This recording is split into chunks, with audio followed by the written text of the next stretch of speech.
하나님 말씀 보겠습니다. 하나님의 말씀은 마태복음 5장 38절에서 42절입니다. 마태복음 5장 38절에서 42절입니다.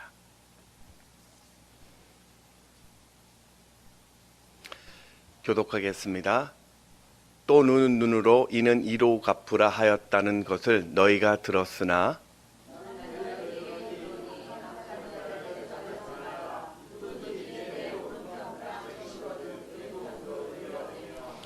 또 너를 고발하여 속옷을 가지고자 하는 자에게 겉옷까지도 가지게 하며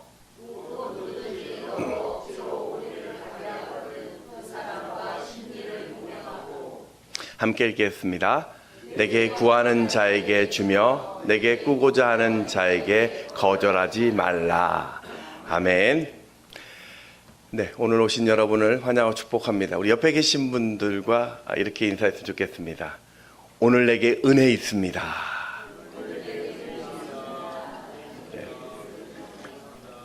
네. 선포하셨습니다. 오늘 꼭 은혜, 하나님께서 이 추위를 뚫고 오셨잖아요. 내게 분명히 은혜 주실 겁니다. 그 은혜를 붙들고 나가는 이 또 시간이 되었으면 좋겠습니다. 마태복음 5장에서 7장은 우리가 알고 있는 산상수훈이라고 이야기합니다. 예수님께서 천국 시민으로서 우리가 이 땅에서 어떻게 살아야 할지를 가르쳐 주시는 기독교 윤리에 관련된 말씀이라고 할 수 있습니다. 특별히 오늘 본문은 서로의 관계 속에서 어긋날 때 예수 믿는 자가 어떻게 해야 될지 그 기준을 제시하고 있습니다. 그런데 오늘 이 말씀이 우리에게 상당히 부담스럽습니다. 왜냐하면 지금과 너무 다르기 때문입니다. 오늘 5장 38절 말씀을 같이 읽습니다. 시작. 또 눈은 눈으로 이는 이로 갚으라 하였다는 것을 너희가 들었으나 눈은 눈으로 이는 이로 갚으라, 이거를 동형보복법이라고 합니다. 그러니까 쉽게 이야기하면 받은 만큼 돌려주라는 거죠. 이 동형보복법의 배경이 되는 것은 이스라엘 백성들이 처음 그 민족을 이루었을 때 하나님이 주셨던 그 말씀입니다. 출애굽기 21장 23절에서 25절 말씀을 같이 또 읽습니다. 시작. 그러나 다른 해가 있으면 갚되 생명은 생명으로, 눈은 눈으로, 이는 이로, 손은 손으로, 발은 발로, 된 것은 된 것으로, 상하게 한 것은 상함으로, 때린 것은 때림으로 갚을지니라. 당시 이스라엘은 민족 공동체를 처음 형성하는 단계였기 때문에 서로 간의 법적인 체계가 필요했습니다. 그래야 이것이 죄다는 것을 알게 될 것이고 또 공동체 안에서 그 죄를 짓지 않기 때문입니다. 그러면서 내가 당한 손해보다 더 악하게 보복을 하거나 더 많이 보복하는 것을 금지하는 복수의 한계를 정해 놓은 것이 바로 눈은 눈으로 이는 이로라는 말씀입니다. 여러분, 누군가가 나에게 한 만큼 반응을 보인다는 이 38절의 말씀은 다 우리가 수긍할 수 있는 말씀 같습니다. 누가 나에게 호의를 베풀면 내가 감사를 고백하고 또 선으로 되갚는 것, 또 누군가가 나에게 해를 끼치면 그것에 대해서 당연히 보복하는 것은 진리라 할 수 있습니다. 근데 문제가 하나 있습니다. 문제가 뭐냐면 다른 성경 부분에서는 이런 보복에 대해서 다르게 해석합니다. 레위기 19장 18절 말씀을 같이 읽습니다. 시작. 동포를 원망하지 말며 내 이웃 사랑하기를 내 자신과 같이 사랑하라. 나는 여호와니라. 로마서 12장 17절 말씀도 또 읽습니다. 시작. 아무에게도 악을 악으로 갚지 말고 모든 사람 앞에서 선한 일을 도모하라. 아니, 어디서는 복수를 하라고 말하고 있고 또 어느 성경에서는 원수를 갚지 말라라고 말한다면 같은 성경에 이게 워낙 다른 이 말씀의 뜻이 무엇일까? 사실 이것은 법을 만들게 된 규정과 또 그 법을 적용하는 차이에 대한 부분입니다. 우리나라에도 사형 제도가 있습니다. 형사소송법에 보면은 사형이 확정되면 6개월 내에 집행하는 것이 형사소송법 463조입니다. 그런데 우리나라는 그 사형 제도에 대한 사회적인 불필요한 요청 때문에 1997년 12월 이후로는 한 번도 집행되지 않았습니다. 그래서 우리나라를 사실상 사형 폐지국으로 분류하죠. 이런 것처럼 예수님도 당시 상황 속에 있었던 여러 가지 사건들에 대하여 율법을 재해석하여 보다 나은 기준을 제시하고 있는 것이 오늘 읽었던 말씀입니다. 자, 먼저 폭행에 관련된 예수님의 기준입니다. 자, 우리 39절 말씀 같이 읽습니다. 시작. 나는 너에게 이르노니 악한 자를 대적하지 말라. 누구든지 내 오른뺨을 치거든 왼편도 돌려대며. 누군가 내 오른뺨을 치면 왼편도 주라. 여러분, 누가 여러분을 때렸습니다. 한번 상상해 보겠습니다. 그런데 내가 뭔가 큰 잘못을 해서 맞았다라면 그래도 참겠는데 이유 없이 여러분이 폭행을 당했습니다. 아멘이 되십니까? 이 말씀에 순종하실 수 있겠습니까? 생판 모르는 사람이 다짜고짜 해코지를 하는데, 아, 그렇군요. 당신이 지금 왜 나에게 이렇게 하는지 나는 도무지 잘 모르겠는데 일단 다른 쪽도 시원하게 때려서 당신의 그 화를 좀 가라앉히세요. 그런 분 계십니까? 사실 오늘 이 행동은 이전에도 한번 얘기했는데 아주 악한 행동입니다. 아주 비열한 행동이에요. 자, 오른손 자비가 맞은편 상대의 뺨을 치면 왼뺨이 맞겠습니까? 오른뺨을 맞겠습니까? 오른뺨 안 맞습니다, 여러분. 잘 한번 생각해 보시죠. 왼뺨을 맞는 것이 정상입니다. 물론 왼손 자비라고 하면 오른뺨을 맞겠지만 대부분 유대인들은 오른손 자비입니다. 그러니까 왼손은 논외로 하고 오른손으로 때리면 오른뺨을 맞는 경우는 딱 두 가지 경우가 있습니다. 첫 번째는 손등으로 오른쪽을 때렸을 때가 됩니다. 여러분 생각해 보십시오. 여러분의 볼기를 누군가가 손등으로 탁 친다 생각해 보십시오. 기분이 어떨까요? 또 하나는 상대 뒤에서 때릴 때 오른쪽을 맞습니다. 뒤에서 몰래 때릴 때. 이렇게 여러분 맞아 보신 적 있으십니까? 이건 아무리 친하고 아무리 잘못해도 모욕으로 받아들일 수밖에 없습니다. 여러분, 내가 실수나 잘못으로 맞아도 상처가 되는데 이렇게 비열하게 맞으면 이건 나이와 상관없이 멱살을 잡습니다. 근데 예수님은 이런 상황인데 오케이, 그거 받고 왼뺨도 대라고 지금 말씀하고 있습니다. 요즘 길거리 10대 아이들, 청소년들 보면요, 어떻습니까? 어른이 지나가다가 눈만 마주쳐도 우리 아이들이 이럽니다. 딱 째려보고 왜? 뭐? 이렇게 막 달려들리듯 막 눈을 치켜뜨지 않습니까? 뭔가 그 아이들이 좀 잘못되면은 너 그러면 안 돼! 라고 훈계하면요, 훈계만 해도 이 10대 아이들은요, 쌍욕을 하고 막 달려듭니다. 이렇게 좀 잘못에 대해서 지적하는 것도 이런데, 자, 그런데 아무런 잘못도 없는데, 자, 여기 왼뺨 있어요. 때리세요. 이러라고요? 도대체 뭐 때문에요? 여러분, 오늘 주님이 주신 말씀대로 살면 우리가 세상에 듣는 소리는 딱 한 가지입니다. 아, 당신 참 멋집니다. 성인 군자입니다. 대단합니다. 라는 칭찬이 아니라 참 어리석습니다. 바보 같습니다. 당신은 세상 물정 모릅니다. 그런데도 주님은 오늘 우리 보고 그렇게 조롱받으면서 세상을 살라고 합니다. 그래서 오늘 이 말씀 순종하기 참 어렵습니다. 두 번째 주님이 주신 말씀은 소송에 관련된 사항입니다. 우리 40절 말씀을 같이 읽습니다. 시작.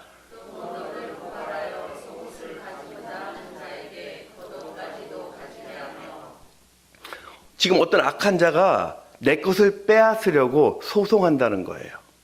여러분, 누군가가 부당하게 내 것을 빼앗으려고 한다면 당연히 우리는 내 것을 지켜야 합니다. 변호사를 선임하고 증거를 모으고 큰 소리를 치면서 최선을 다해서 이겨야 합니다. 탐욕스러운 인간을 벌하는 것이 지극히 정상입니다. 그런데 부당하게 내 것을 빼앗으려고 거짓 소송을 하는 자에게 마땅한 내 권리를 포기하라고 지금 말씀합니다. 심지어는 겉옷까지 덤으로 주라고 말합니다. 당시 겉옷은 치장이나 멋을 위한 옷이 아닙니다. 고대 근동 지역은 일교차가 심하죠. 낮에는 덥지만 해가 지면 바로 기온이 떨어져서 체온을 유지하는 데 매우 어렵습니다. 더군다나 오늘날처럼 난방이 잘 되어 있거나 방한 품이 없었습니다. 그래서 그들에게 겉옷은 모든 사람들에게 필수적으로 가지고 있어야 생필품입니다. 이렇게 겉옷이 생존과 직결되기 때문에 성경에 보면 겉옷을 전당 잡혀도 해가 지면 즉시로 돌려주라고 말씀합니다. 출애굽기 22장 26절을 보면 내가 만일 이웃의 옷을 전당 잡거든 해가 지기 전에 그에게 돌려보내라. 근데 지금 예수님은 누가 부당하게 내 것을 요구할 때 애써 지키지 말라고 말씀합니다. 아니, 소중한 것을 기꺼이 더 내주라고 말씀하고 계시죠. 제가 이 말씀을 묵상하는데 만약에 주님이 저한테 이렇게 말씀하셨다면 이라고 한번 생각해 보았습니다. 갑자기 저에게 이런 이야기가 나왔습니다. 주님, 저는요, 그거 제 것이에요. 제가 열심히 수고해서 모은 건데 이걸 왜 줘요? 저에게도 꼭 필요한 건데 저 그거 없으면 불편해요. 그런 부당한 요구들 다 들어주면 저는 어떻게 살라고요? 저 그냥 죽으라는 거예요? 왜 나한테 그래요? 이렇게 불쑥 욱하는 마음이 생기더라고요. 여러분, 오늘 이 40절의 말씀도 풀어내기 참 어려운 숙제 같습니다. 세 번째 말씀은 강요하는 자들에 대한 말씀이죠. 41절 말씀을 같이 읽겠습니다. 시작.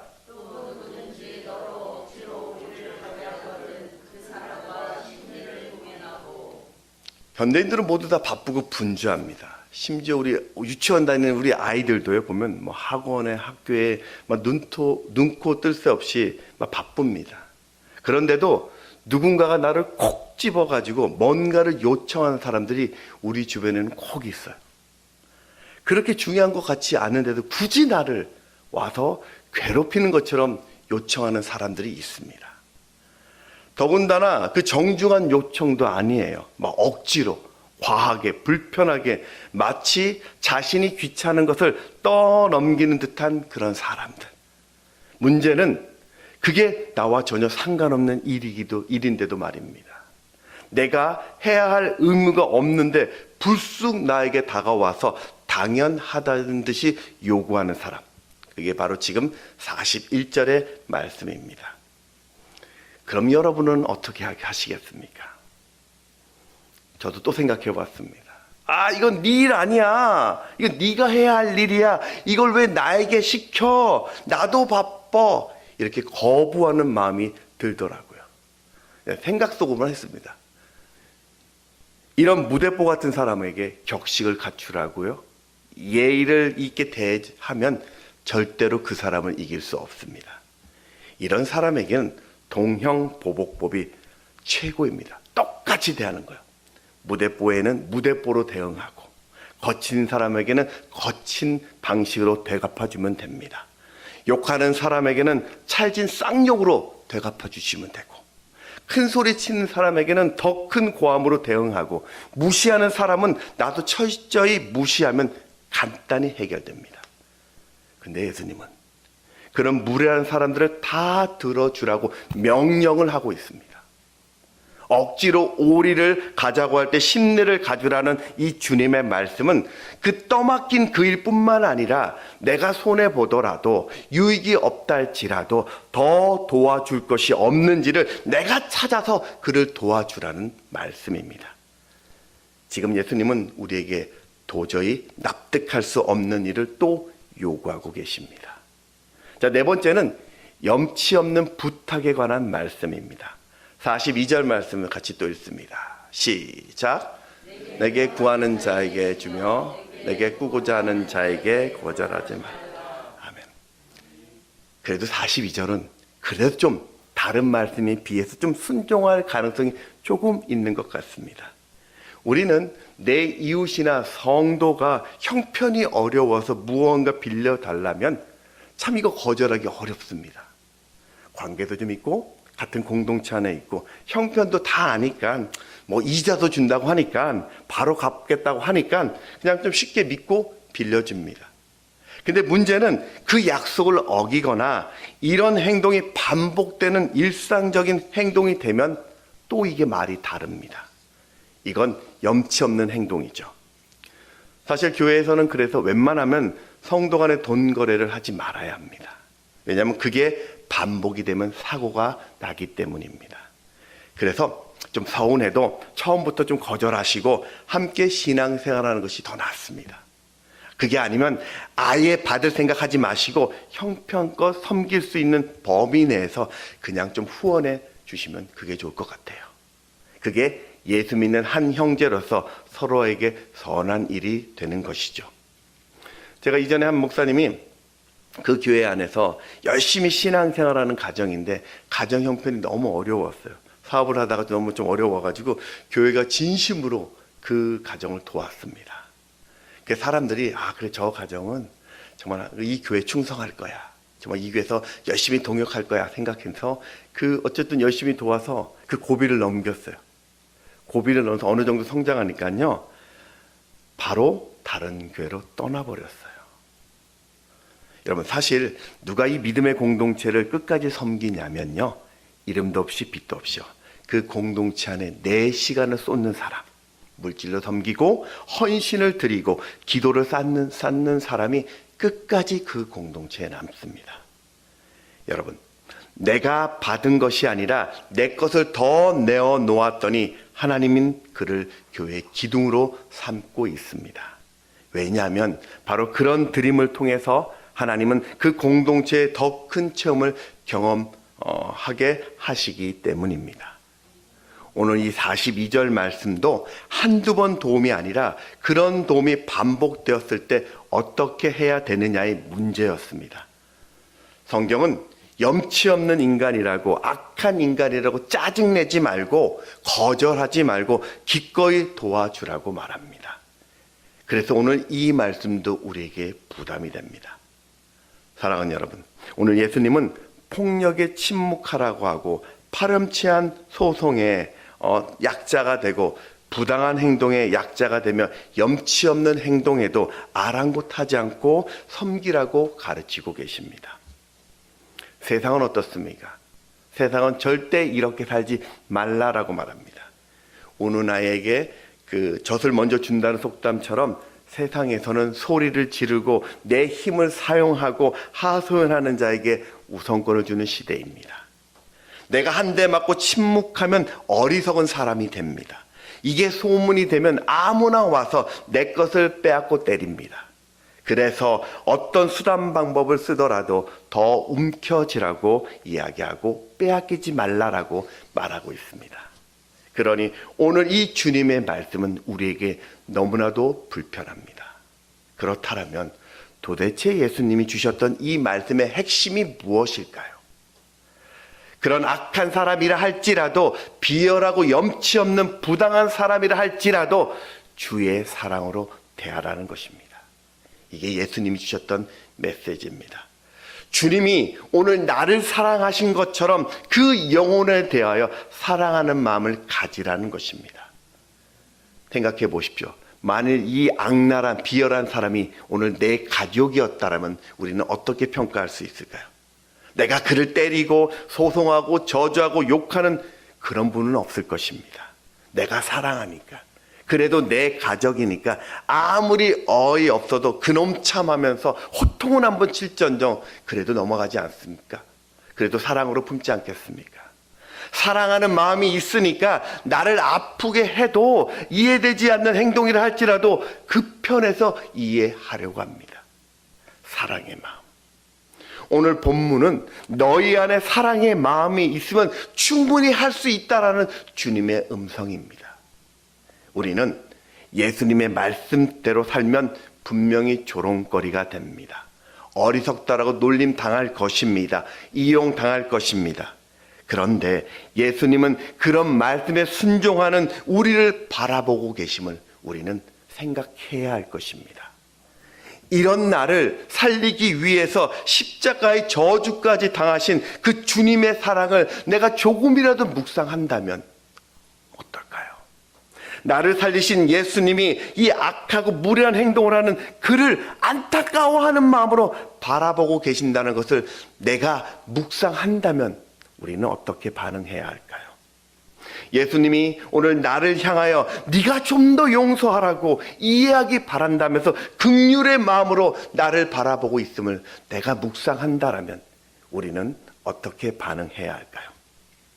바로 우리가 세상에 좀 바보가 되고 좀 조롱거리가 되고 억울한 자가 되어도 된다는 말씀입니다.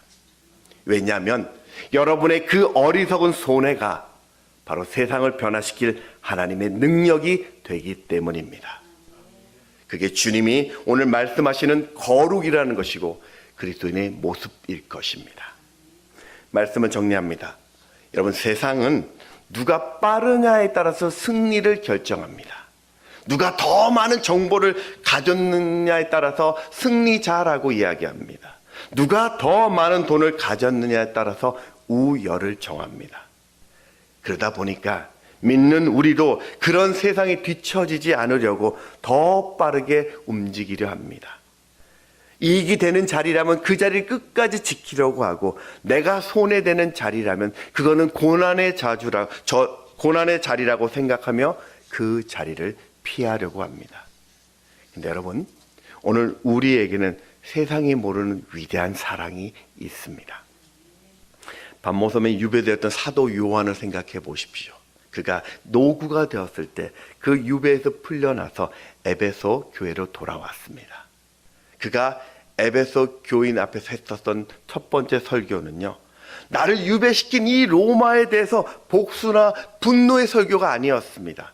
내가 그곳에서 이렇게 돌아왔다고 승리를 간증하는 그런 설교가 아니라 서로 사랑하라 였습니다. 제자들의 부축을 받으면서 노구의 몸으로 그 단에 섰을 때 그의 온 힘을 당한 메시지가 내가 다시 이르노니 너희는 서로 사랑하라 였습니다. 요한일서 우리 4장 7절 8절 말씀입니다. 시작. 사랑하는 자들아, 우리가 서로 사랑하자. 사랑은 하나님께 속한 것이니 사랑하는 자마다 하나님으로부터 나서 하나님을 알고 사랑하지 아니하는 자는 하나님을 알지 못하나니 이는 하나님은 사랑이심이라. 아멘.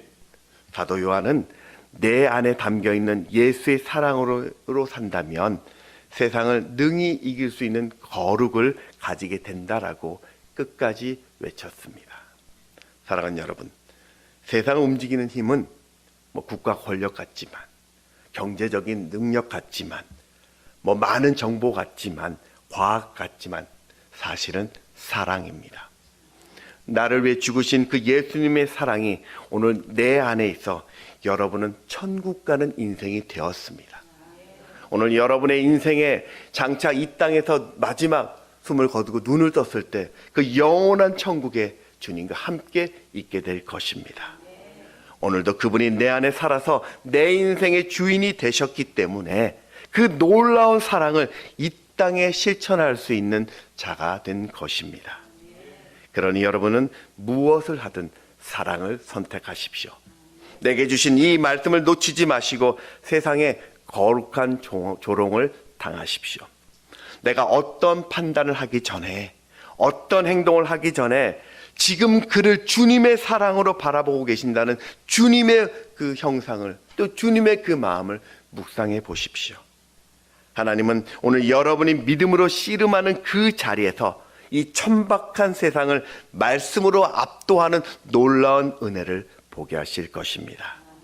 오늘도 이 사랑으로 내 인생 최고의 선택의 길을 가는 여러분 되시기를 주의 이름으로 축원합니다.